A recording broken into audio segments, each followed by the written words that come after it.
you a songwriter? Are you looking to turn your songwriting passion into a full-time gig? Whether you are just at the start of your songwriting journey or a seasoned industry professional, this show is made for you. Welcome to The Songwriter Show, bringing together songwriting news, interviews, and community. Now, welcome your host, Sarantos. Thank you for tuning in again, and welcome back to The Songwriter Show, right here on Reality Radio 101. I'm your humble host, Sarantos, a solo music artist who's been writing lyrics for as long as I can remember. Words mean the world to me, and that's why I love hosting this show for you every single Tuesday evening. I believe in my heart that every song is a story. Tonight, I'm so excited to have on the show Flynn Ayers. As a performer, Flynn's been selected as a finalist for Bethlehem's annual Got Talent competition, a finalist for Connecticut's Make-A-Wish singing contest, and a finalist in the CMEA All-State Choir 2 years running. She's sung the national anthem for hockey and baseball minor leagues around the state of Connecticut, as well as God Bless America for the Harvard Yard Goats. And now, welcome this week's special guest. Welcome to the show. How are you, Flynn? I'm fabulous. How are you doing? I'm great. I'm like reading all your credits and I'm like, yeah, I listened to your stuff. You got a pretty decent voice. Thank you. I think you might be able to make it in this music field. Well, I appreciate it. Thank you. You're welcome. So what got you singing? Well, I've kind of been singing before I could talk, and my mom's like, "Ooh, what is going on with this child?" But yes, I've been singing before I could talk, and then she got me into the drums, and then it kind of just sprouted from there. So you're blaming your mom, which is great because I blame my mom for everything too. Yes. Tell us a little bit about your family. Anybody musical in your family that inspired you?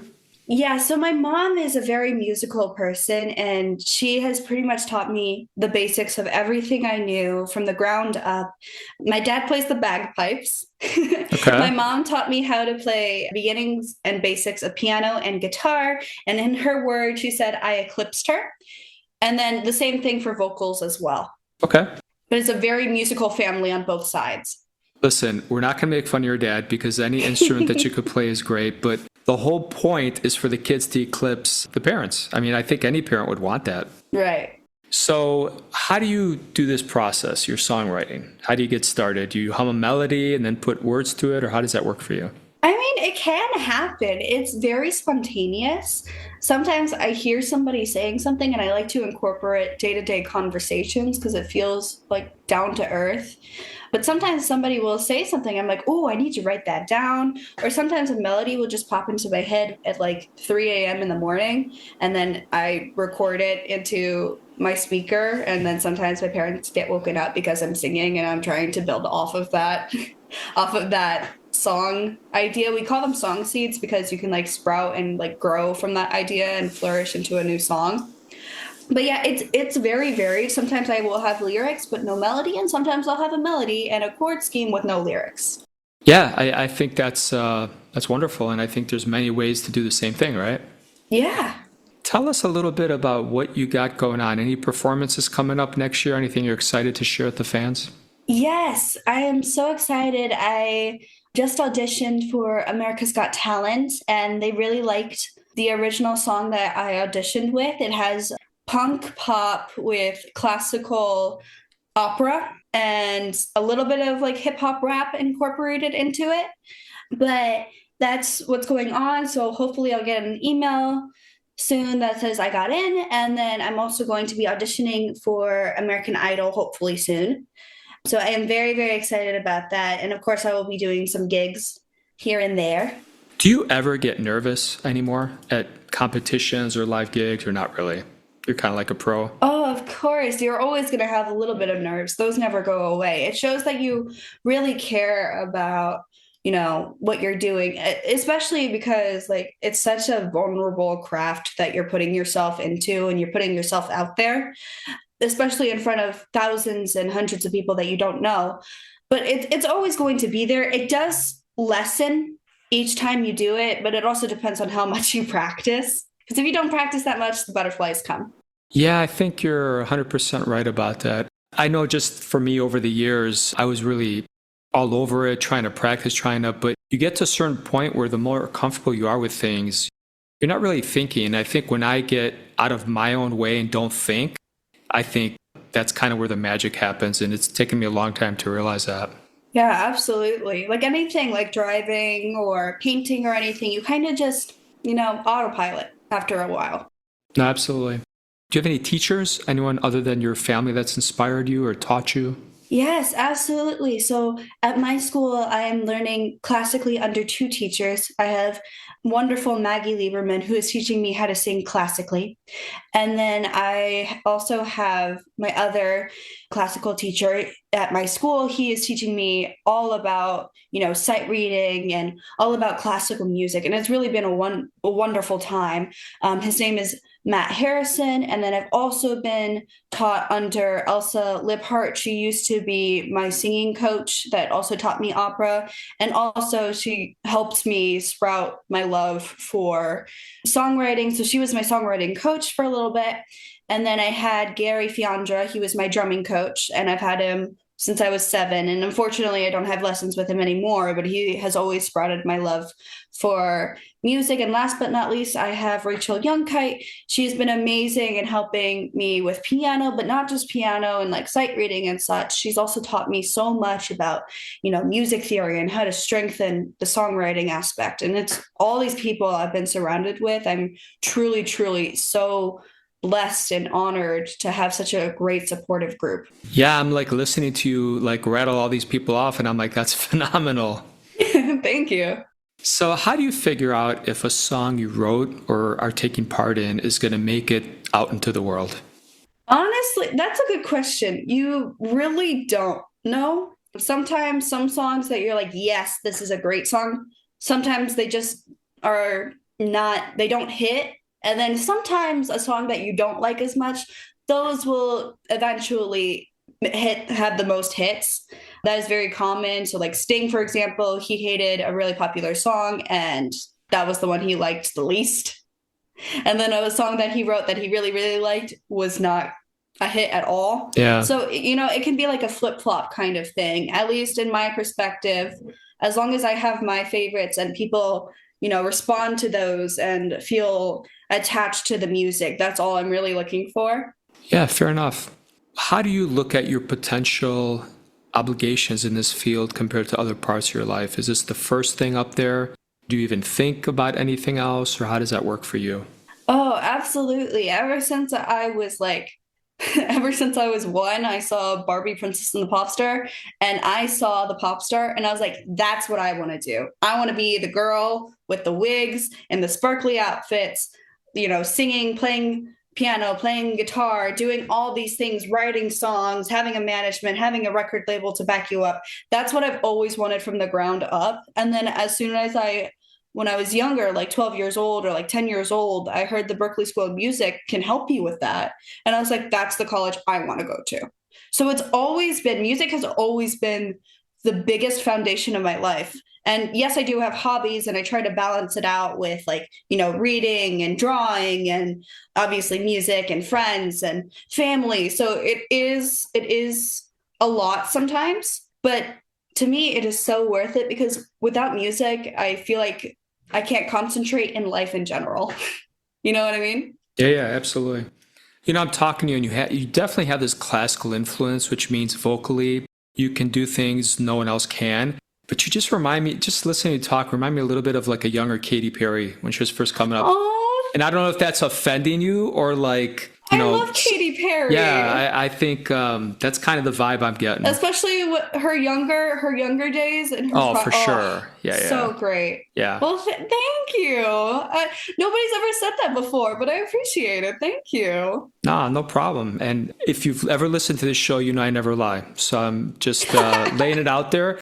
And you're either going to smack me across through the microphone or just kind of be polite. So, yeah. No. That's just kind of what you remind me of. That's a big compliment. Nobody's ever complimented my speaking voice to Katy Perry when she was young. So I appreciate it. Thank you. No problem. So do you have any advice on touring for people that don't do a lot of it, that are kind of scared of it? Any advice you'd give them?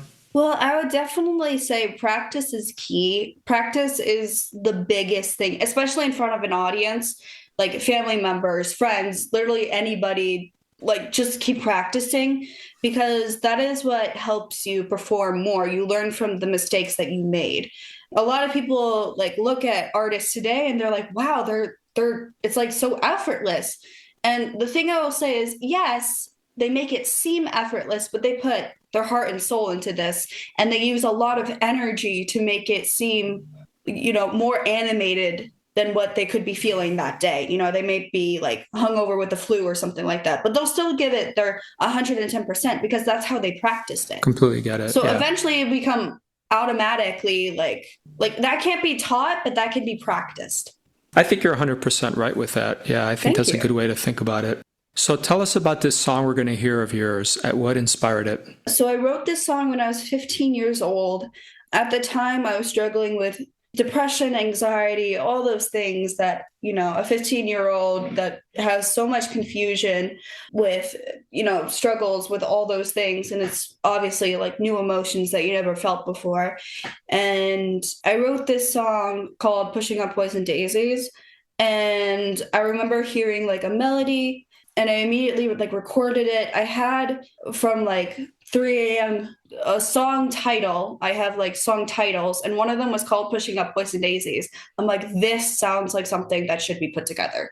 This sounds like something that I should be writing. Okay, very cool. And so it kind of I wrote it in 30 minutes at like 3 a.m. in the morning. And then I recorded it and then, practiced from there. And it kind of evolved into what we hear now. Awesome. Well, I'll tell you what, let's take a listen to this and then we'll come back and talk a little more, okay? Okay. Okay, awesome. Check this out, everybody. Here we go.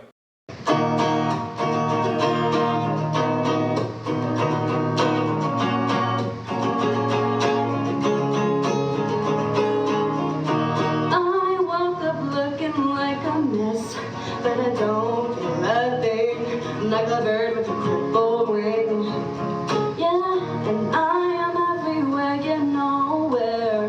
My morals and brain simply love to cause sending the Father, Son, and the Holy Ghost. Dark thoughts be damned, and if you don't agree, then you too. I don't think that they'll understand. Hell, I don't think anybody comprehends. In the corner of my mind, there's a dark place deep inside. It might be filled with poison. A reason for a life that binds. It's kinda like I think like I'm making a grave mistake, but I'm digging in. It's mine to lie, and I'm 6 feet down, pushing up poison daisies. Oh, make me dark thoughts be damned, and if you don't agree, damn you too. I don't think that they'll understand. I don't think anybody comprehends. In the corner of my mind, there's a dark place deep inside. It might be filled with poison. A reason for a life that binds. It's kinda like poison daisies. I'm trying to breathe, but I hate me, yeah. Poison daisies. Wanna touch, but it can be deadly. Poison disease. Poison daisies. Don't touch. Poison daisies. Poison daisies. Don't touch. That was a pretty cool song. Thank you for sharing it on the show tonight. Thank you so much for hearing it. I'm so happy it could be shared. We are too. So do you have like a favorite person that you follow on Instagram? And of course, you cannot say me. It's got to be somebody else. Oh, darn it. I was going to say you. Yeah, everybody wants to say me, but I never let them. I was totally going to say you. Oh, you read my mind. Hold on. I'm going to ask you this question next, but I'm going to say now, I have a superpower. I could tell when women are lying to me. So, so go ahead. Answer that question. Okay, you got me. I definitely follow my inspirational, like musical inspirations. So, for example, producer-wise, like Max Martin, I follow him on Instagram. Jack Antonoff, they are both like such amazing producers, and I want to learn how to produce like them and co-produce like them someday. So that's why I follow them just to see like maybe if they post some sort of tactic or something to make the songs as like effortless and as amazing as possible. But singer wise, definitely Taylor Swift, because the way that she's so animated, I really like to study her on stage when she's like doing like tours and stuff. I really love studying her. And vocally, Ariana Grande and Christina Aguilera, I follow her, and Bruno Mars. Bruno Mars is a great singer, and I love him so much. But all these people have, like Mariah Carey. Mariah Carey is a huge influence on my singing because I do runs like her. I have like a 4-octave range, so my vocals are somewhat similar to hers. And Ariana Grande too. We have like very similar like vocal ranges. Yeah. And one more artist I think I will say that I love to the ends of the earth is Madison Beer. I get compared my style of music to her style of music a lot. And she just has like the beautiful sound of a bittersweet Disney princess. And those are all the people that I follow because they give me so much inspiration. So in listening to you, I just want to clarify that I have a 5-octave range, but it doesn't sound great, right? It goes from vocal fry up to like really weird, whiny falsetto. So I've heard some of your stuff. So yeah, your vocal range is actually legit. So just to clarify that for the fans out there.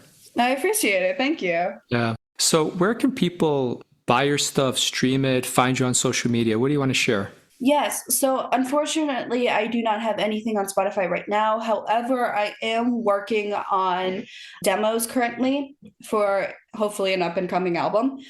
So I am working on my first album at the moment. You can find me on YouTube. My YouTube channel name is Flynn Ayers. It's actually really important that I get to 1,000 subscribers on that because the Berklee School of Music sees that, and they're kind of like the SATs.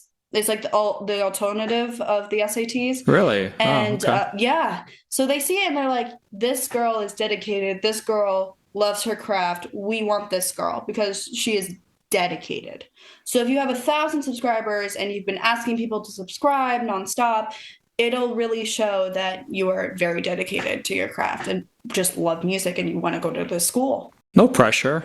Yeah, no pressure. You only have the rest of junior year left. That's right. All right.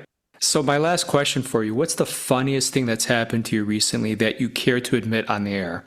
Oh, the funniest thing that happened to me recently? Can it be like a 2-year difference or like a 3-year? Yeah, absolutely. Yeah. So I was at the Berklee School of Music summer camp learning, and this was really my first time really diving deep into songwriting. And so after the week, I learned so much that I was like, I'm writing 3 songs a day and I'm getting all of this done. So I was singing my original song called Mine, and that one's also on YouTube. It's one of the very first videos I ever posted on YouTube. I was at the open mic night at the Berklee School of Music, and I went to the bathroom. I heard like the door opened to the bathroom, and I heard somebody going, blah, blah, blah, blah, blah, TikTok. And I was like, well, first of all, I wasn't really paying attention, so I just went back to washing my hands. And second of all, I was like, that's kind of a weird thing for an employee to talk about. Yeah. But okay, so I go back. I do not read the room at all because I'm 14, 15 years old, and I'm nervous about going up on stage. And, all this room is filled with like artists and songwriters and professional songwriters. So your girl's a little nervous.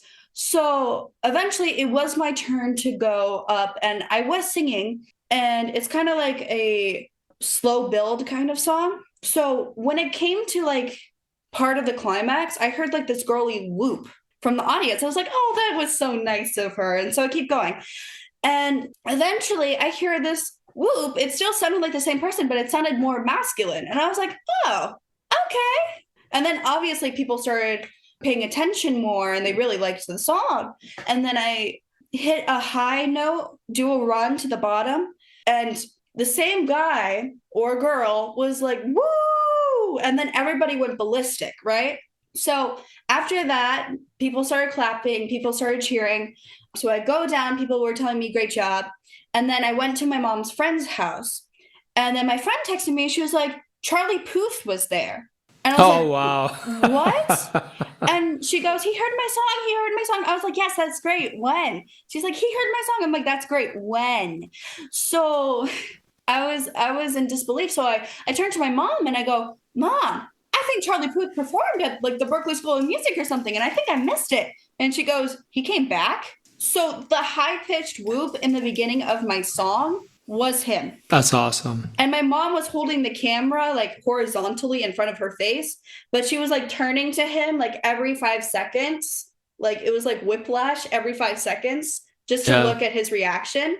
And she said he was really enjoying it. And he like whooped not once, not twice, but thrice. That's awesome. I have mad respect for Charlie Puth, so good for you. Yes, thank you. That's awesome. And the fact that I had no idea he was there made me really sad. Yeah. Flynn, that's awesome. Thank you so much for being on the show tonight. I had a great time. Thank you for having me. This was so great. This was so fun. You're welcome. And thank you to all the fans out there for spending a little bit of your precious time with the two of us tonight. Yes, thank you. Absolutely. We both hope your unique story gets heard around the world too. My name is Sarantos. Please join us every single Tuesday evening to hear other amazing artists share their awesome behind-the-scenes stories right here at the Songwriter Show on Reality Radio 101. I love you guys. Have a great night. I never saw it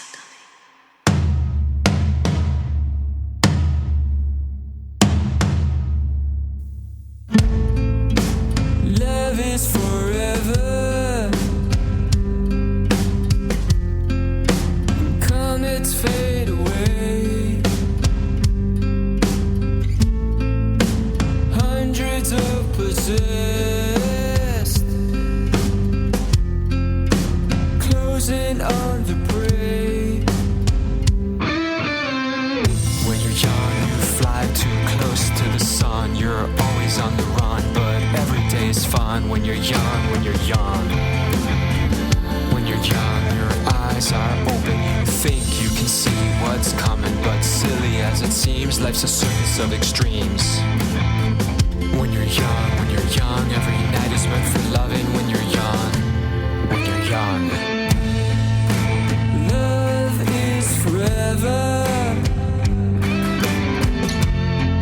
The young can ride the wave. Only love is forever. 'Cause comets fade away.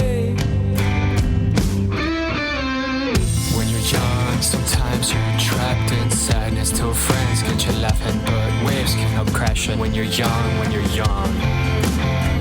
When you're young, your heart is open. You think you're in fashion, you're not. You can't hold in your passion, too much enthusiasm. When you're young, every night is meant for loving. When you're young,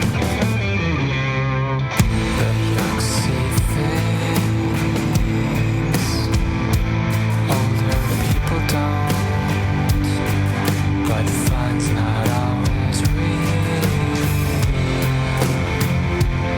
nor is everything you feel.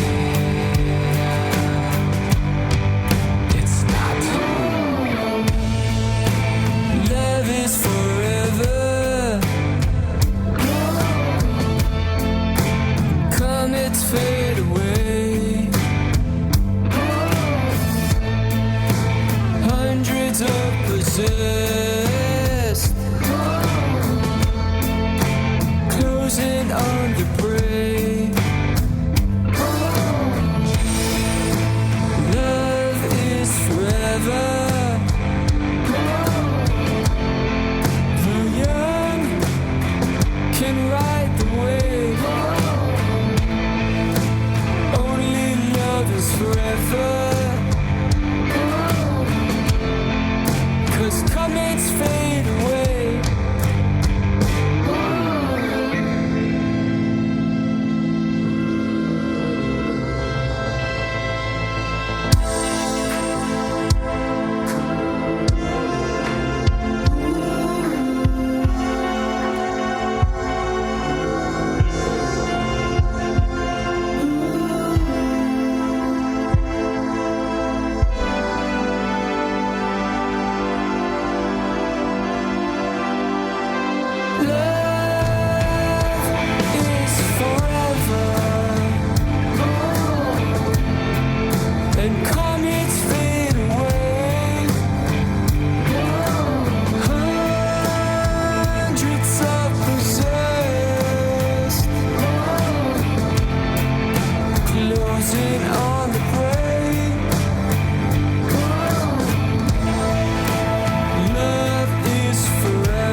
listening to The Songwriter Show. To keep the momentum going, head over to www.songwritershow.com and join our free music community of artists, songwriters, and producers. That's www.songwritershow.com.